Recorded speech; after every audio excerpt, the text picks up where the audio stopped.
एक भिखारी किसी किसान के घर भीख मांगने गया। किसान की स्त्री घर में थी। उसने चने की रोटी बनाकर रखी थी।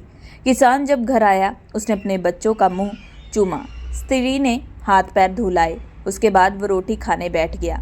स्त्री ने एक मुट्ठी चना भिगोकर डाल दिया। भिखारी चना लेकर चला गया। रास्ते में भिखारी सोचने लगा, हमारा भी कोई जीवन है। दिन भर कुत्ते की तरह मांगते फिरते हैं, फिर स्वयं बनाना पड़ता है।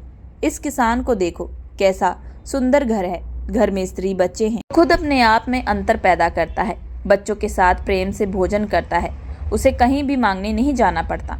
वास्तव में सुखी तो ये किसान है। और इधर वह किसान रोटी खाते खाते अपनी स्त्री से कहने लगा, बड़ा बैल बहुत बूढ़ा हो गया है, अब वह किसी तरह काम नहीं देता। यदि कहीं से कुछ रुपए का इंतजाम हो जाए तो इस साल का काम चले। सोच रहा हूँ कि साधु राम महाजन से ब्याज पर रुपए लेकर नया बैल खरीद लाऊं। भोजन करके वो साधु राम महाजन के पास गया। बहुत देर आरजू मिन्नतें करने पर उसने 1 रुपया सैकड़ों के ब्याज पर रुपया देना स्वीकार किया। एक लोहे की तिजोरी में से साधु राम ने एक थैली निकाली और गिन कर रुपये किसान को दिए। रुपये लेकर किसान अपने घर को चला गया। वह रास्ते में सोचने लगा, हम भी कोई आदमी हैं। घर में 5 रुपये भी नकद नहीं। कितनी आरजू मिन्नतें करनी पड़ी। उसने रुपये दिए। साधु राम कितना धनी है, उसके पास तो सैकड़ों रुपये हैं। वास्तव में सुखी तो वो साधु राम है। साधु राम छोटी सी कपड़े की दुकान किए था। वह एक बड़ी दुकान से कपड़ा ले आता और उसे अपनी दुकान पर बेचता। दूसरे दिन साधु कपड़े लेने गया। वहाँ सेठ पृथ्वीचंद दुकान से कपड़ा लिया और वहाँ बैठा।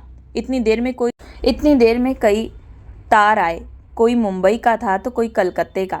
किसी ने लिखा था 5 लाख रुपए मुनाफा हुआ, किसी में एक का लिखा था साधु महाजन। ये सब देखता रहा और कपड़ा लेकर वह चला आया। रास्ते में सोचने लगा, हम भी कोई आदमी हैं।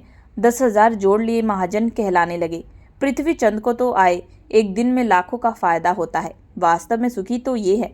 उधर पृथ्वीचंद बैठा ही था कि इतने दिन में तार आया कि 5 लाख रुपए का घाटा हुआ है।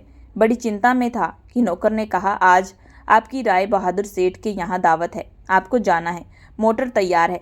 पृथ्वीचंद मोटर पर चढ़कर राय बहादुर की कोठरी में चला गया। वहाँ सोने चांदी की कुर्सियां पड़ी थी।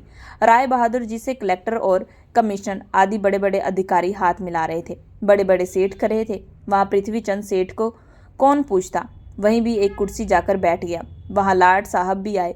राय बहादुर से हाथ मिलाए, उनके साथ चाय पी और मोटर लेकर लौट रहे थे। रास्ते में सोचते हैं कि हम भी कोई सेठ हैं। 5 लाख के घाटे से ही घबरा गए। राय बहादुर का कैसा ठाठ है। लाट साहब उनसे हाथ मिलाते हैं। वास्तव में सुखी तो यही है। तो दोस्तों, कहानी का सार ये है कि वास्तव में सुखी वही है जिसके पास संतोष रूपी धन है। दोस्तों, आप लोगों को ये कहानी कैसी लगी कमेंट करके ज़रूर बताइएगा। कहानी पसंद आए तो चैनल को लाइक और सब्सक्राइब जरूर करिएगा एंड बेल आइकन का बटन जरूर दबाइएगा।